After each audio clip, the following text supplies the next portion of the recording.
So I'm going to take all these offcuts from the sage bush and I'm going to make a few little new plants out of these. My name is Sarah. I'm a master gardener and this is the Meristem garden. We've been growing this edible garden for our restaurant for 14 years now, and I make videos to show you what I've learned and help you have a successful kitchen garden.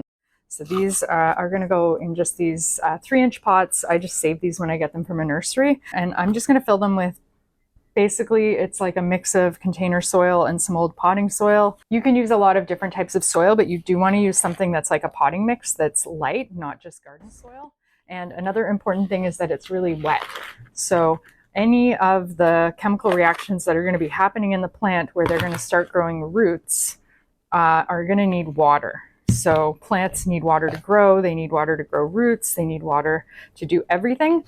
So I usually moisten whatever potting mix I'm using really well, so it's nice and wet, and that just makes it easier for me to keep it wet once the plant's in there, and it gives it just like an initial shot of water, and that should keep it healthy. As well, I'm going to do this pretty soon after I take these cuttings off of the plant. The longer that you wait, the less likely that they will survive. They dry out really quickly, and that water leaves the cells and the plant's stems will start to die. So if you can do it like the same day, that is ideal.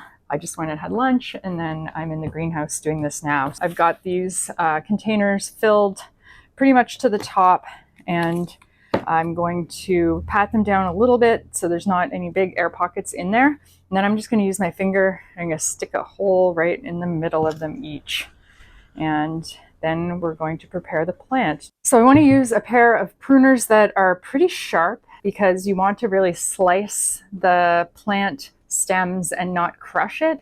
When you crush it, it sort of destroys some of the cells right at the end, whereas a clean slice works better. So I've got a few different branches here, and what I'm looking for is not something low down that has a woody branch. So you can see this branch is like quite hard and woody. It's a few years old.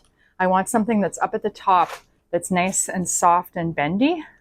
So I'm going to pick this one. It's got a fuzzy stem, but it's a little bit green, which is perfect. And it also has a couple of nodes. So nodes are right here and right here and right here. So nodes are where new leaves will grow out of if the plant stem is above ground.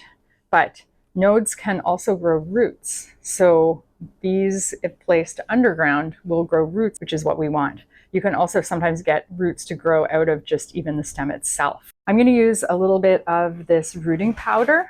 This is just a ProMix stem root. There's a few different kinds of powder. I wouldn't worry too much about it.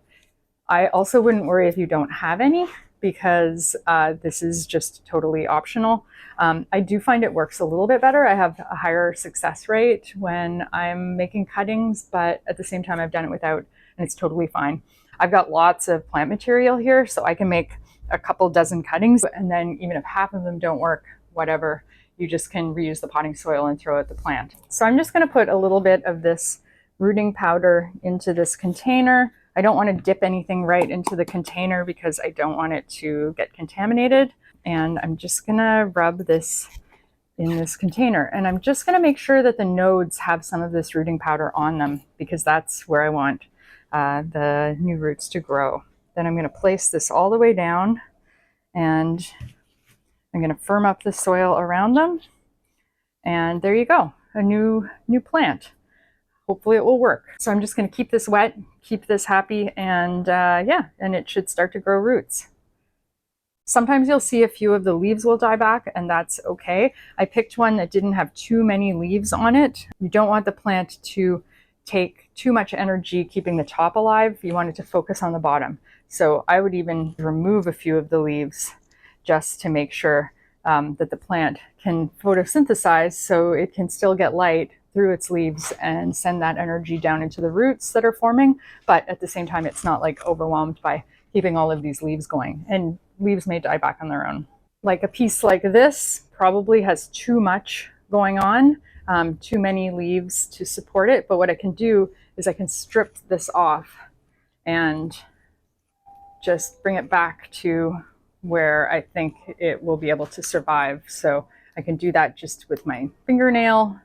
But I can also just use the clippers. So taking the stem and then putting it something like this, that looks like a good amount. I would say maybe even I'll take 2 more leaves off there. So something like that, that looks great. And again, I'll put it in the rooting hormone, make sure that it gets on the nodes, and then I'll put that straight down in that hole that I made with my finger and then firm it around. So there's number 2. And then I'm also going to dry some of this sage. So I could just put this entire branch right in my drying rack, or in this case, because it has quite a bit of dead leaves on it, I'm just going to pick the green ones off and I'm just going to put them in there.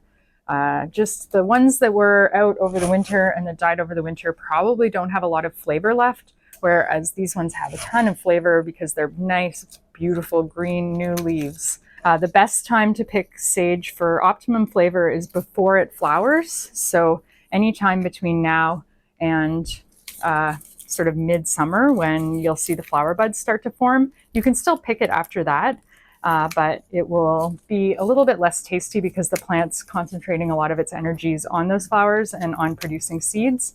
And the leaves sort of stop growing at that point, and the flavor changes a little bit. So as you can see, I'm just pulling those all in here and putting them in the drying rack. The drying rack is awesome. Just keep some air circulation. It's best if you do it in the dark. I do not have it in the dark because it keeps the color brighter. But I'm just going to give these a little bit of a dry in here, sort of store them in here for a few days, and then I'll move them somewhere in the dark to dry completely, and then I'll crush them up and use them in the kitchen.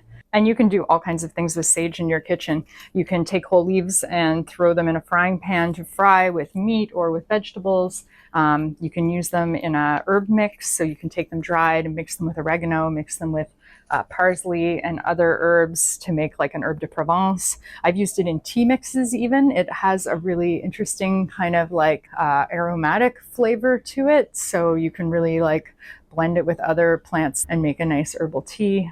And yeah, it's a wonderful herb. It's super hardy and it grows super well. And once you have an established bush, you can just be harvesting off of it constantly throughout the season.